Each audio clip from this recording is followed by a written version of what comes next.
Hi everyone, you're back here sewing with Cody, and today we're still playing on the Bernina 535. Like I said, there's so many things, so many features to go over and show you on this wonderful machine.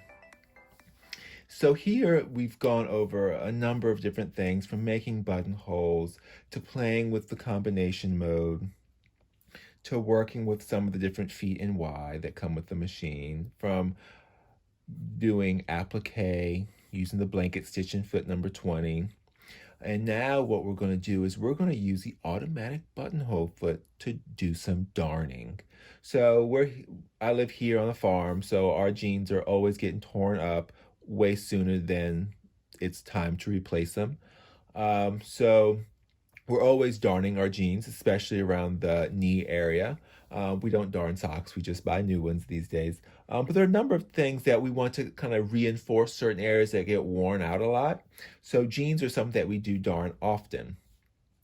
So I have a little mock-up as a little sleeve or like a little leg on your jeans, and a little hole or something that a tear, something that would have occurred anywhere on the jeans. So here, what we can do is we can use our automatic buttonhole foot to do some automatic darning and get it really, really tight and really secure. So what you would do, the best case scenario would be to have like scrap pieces of denim, something that's on the heavier weight side, well, something that is more durable. But you don't always have anything like that when working with jeans. So we have our hole. So what we're going to want, then going to want just another piece of fabric or something, like I said, something comparable or whatever you've got. And we are going to want to use it as a patch. So like what I'll do is I'll slide this underneath. You can't really see it because it's black, but like a piece of fabric or whatnot, or a couple layers of fabric underneath. And then we're going to slip our pant leg through the arm of the machine. So here's where the bigger the machine, this is one of the many reasons, the bigger the machine, the better. And with our Bernina 535, it has an 8-inch throat. So that's a decent amount of space here. So especially when we work with the pant leg, we have to get that pant leg up here, or for it's closer and easier, we can put the opening where you slip your leg in through this area, whatever it takes to get through here. But having that longer throat makes it easier to get that in here. So we're going to take off this number 6 foot and we're going to put on a number 3A. And you really would want to use thread that matches, but I want to use something that you can easily see on the camera. So what we're then going to do, we've got our fabric and our pant leg. So let's go to, on the 535 stitch, you've got a few of them, stitch 22 or stitch 23. We'll go with stitch 22. So we can see it appear on the screen. So this works similar to making certain buttonholes, but what we're going to do is we're basically going to tell it the size.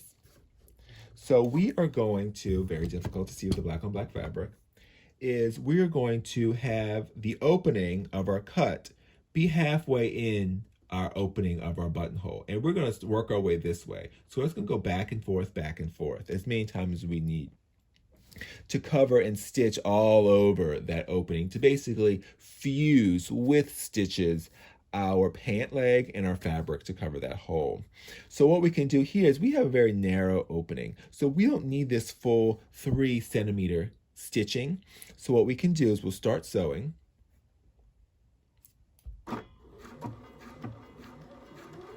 And we're going to click the reverse when we've reached a decent amount past that opening, but not all the way down. So when we reach the end that we want, tap that reverse, and then that tells it the length that it needs to go. And it'll just go back and forth, back and forth. Really, really tight stitching.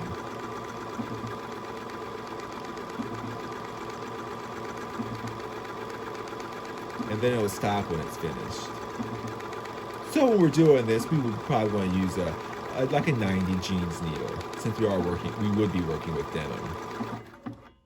And it stops, so we just cut our thread. So now what we want to do is we want to move it over. But when we move it over, we want to leave a little bit of our stitching in there, so we can kind of overlap it a little bit. So it knows the length, so it just starts stitching.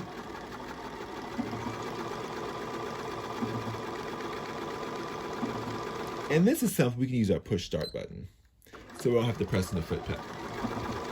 So we can use our push start button, which is right here, to have it start so we don't have to push on the foot pedal because it's in full control.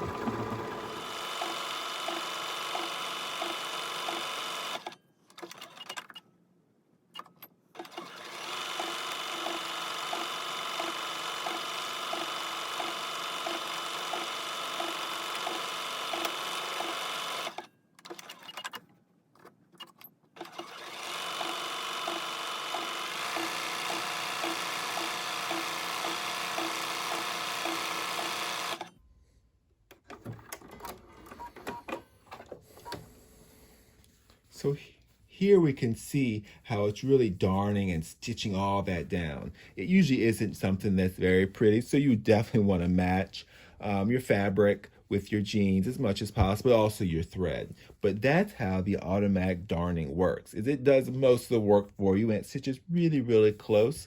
It gives you a nice, basically almost a new layer of fabric with all of its stitching, but you're gonna insert that fabric to go underneath there to create that darn. Some other things we see in our utility stitches, remember I usually refer to our utility folder, our utility tab, is our stitches with a purpose. They all have a specific purpose. Another one is our stitch number 11. So if you're ever working on knit fabric, or anything that really has a lot of stretch to it or that's knitted, and we're wanting a straight stitch, so a typical straight stitch with a knit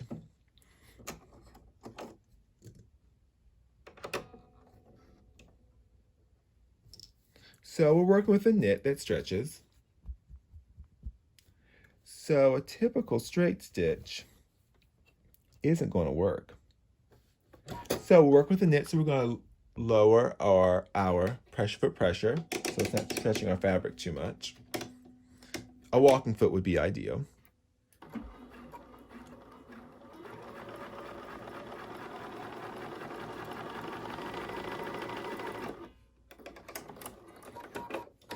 So a typical straight stitch looks nice and pretty, but if it ever stretches, it can pop or pull right out, which is what we don't want.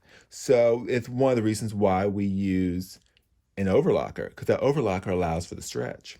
However, with the Bernina, we have what they call a super stretch stitch. That is on the 535 stitch number 11. So it looks like a little lightning bolt. So when we stitch this out, on a knit, it's going to look pretty much like a straight stitch. But what it's going to allow us to do, it's going to allow for a stretch.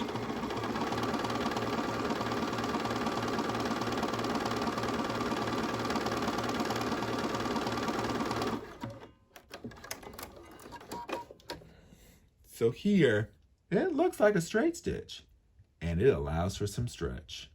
Because it's coming down, because the stitch is coming down and then going back up at a slight angle, when you stretch it out, it basically straightens out and allows for the fabric to stretch without it popping the threads. So that's a super stretch stitch, stitch number 11. It's a wonderful stitch to use with knit fabrics. And there are a number of different stitches. Another one of my favorite stitches is stitch number 16. Stitch number 16 looks very similar to a regular zigzag. But if you look closer, so we look closer to stitch number 16, you can see it's a step zigzag. So instead of just jumping from side to side, it stitches from side to side. So what that does is it gives us a flatter laying zigzag. Because a lot of times when we're working with zigzags, it likes to pucker up the fabric. And that's because it's jumping from side to side and the tension's pulling that fabric up.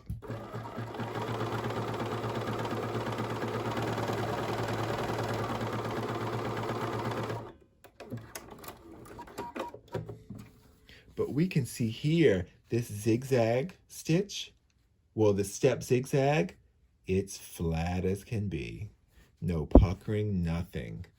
And that's the beauty of it. From a distance, it looks like a zigzag. And we can remember we have total stitch control with our Berninas. So if we want to make this a narrower stitch, by all means make it narrower. Make it longer. Make it whatever you want to make. You can make it a straight stitch if you wanted to. You can do whatever you want with all of our stitches. So take advantage of that stitch control. But that's one of my favorite stitches because sometimes you want a zigzag, but it's puckering the fabric, so use this stitch. But the list just goes on and on and on. Something else I want to go over that's really, really nice. So you may have a question about how to do something or how to use this or how to use that. You don't want to always pull out your manual. Granted, you could always go on YouTube and subscribe to my channel and watch my videos because I've got so many. And I try to make as many as possible. So for all of our Bernina and future Bernina customers, if they're my customers, if they're a customer in a different country, I want to help them love their Bernina and use it to their full extent. That's why I do what I do. However, there are many guides on the machine. So we go to our home and we go to our manual. So we've went over in previous videos, the Creative Consultant, working with different types of fabric. It tells you what to do. But here, we have other things about threading. So if you have questions about thread tension, you can come here and it gives you multiple explanations. It gives you information. Some things that I don't even think are in the book are in here.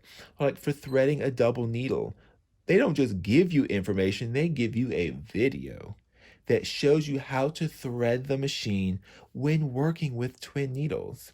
The most important thing there is right here where your tension disc is. There's a little metal divider, and you want to make sure that each thread is on one side of the divider. Well, that one thread's on this side and the other thread's on the other side.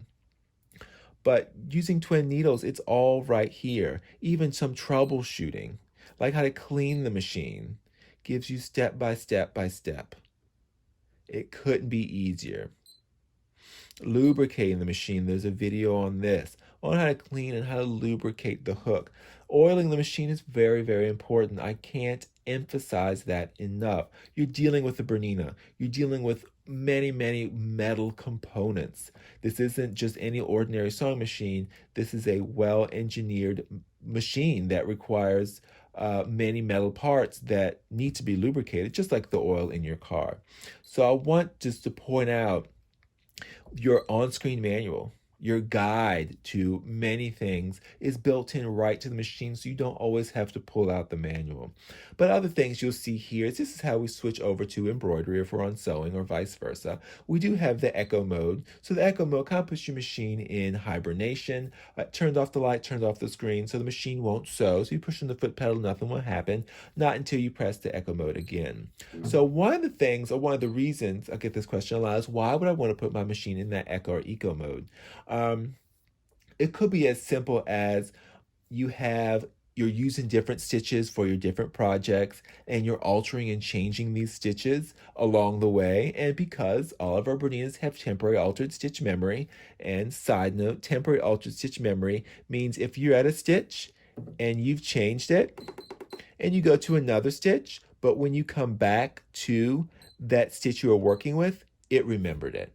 It has that temporary altered stitch memory, so it remembers how you left your previous stitches, not just one, but any of them, how you left it the last time you were sewing with it when the machine was on. So as soon as you turn off that machine, those settings are deleted. So that's one reason you may want to put it in that echo mode. It's like, okay, it's time for lunch. I need to go take a break. I need to make a sandwich or whatever. You can come back an hour later, turn off the echo mode, and your machine is like it was never turned off. All those temporary altered stitch memory settings are still set into place. So you don't have to save them permanently or write down what you've saved. The other thing is where your settings are. So this is where we can go and control different things of the machine. You can go and pretty much press whatever button you want in the machine when you first get it to play with it, but there are some buttons you want to stay away from. But in the different settings, we may have sewing settings. We may have different settings that we can change while we're sewing. Some of our sensors. So if you are having a sensor issue, or if you ran out of top thread and it never told you, or something happened and never told you, you can always go to your settings and make sure that that eye is turned on. Because the 535 does not have a bobbin thread sensor, we only have a top thread indicator sensor, and that's the only one we can turn on or turn off.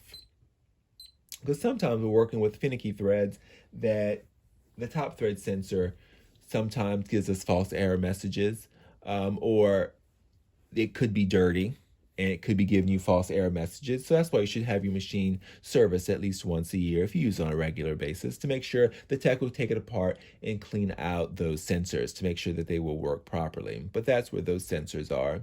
You can change the noises that the machine makes. You can change the background color of your machine along with a little bit of background pattern, depending on what you want to see, what you want to work with. Your little welcome message, you can change all that. But all that's found here in our gears where our settings are. But that's pretty much it. So stay tuned for more videos. Then we'll be diving into the embroidery side of the Bernina 535. But that pretty much covers a lot of the sewing side of the machine. There are many, many other things that the machine is fully capable of, but many of those will be covered more in detail with the feet classes and the feet videos that we'll be going over and playing with, because those will be individual videos per foot, and Bernina has a lot of different feet. And they're some of my favorite things to really work with. They're a lot of fun because they can really make your sewing look professional, make it look like you know what you're doing, even if you may not. So please, I hope you enjoy these videos with the Bernina 535. Please give it a thumbs up, subscribe to the channel, share it with your friends, so everybody can see what this machine is capable of, and help them work their way through their new Bernina 335. So always remember, happy sewing.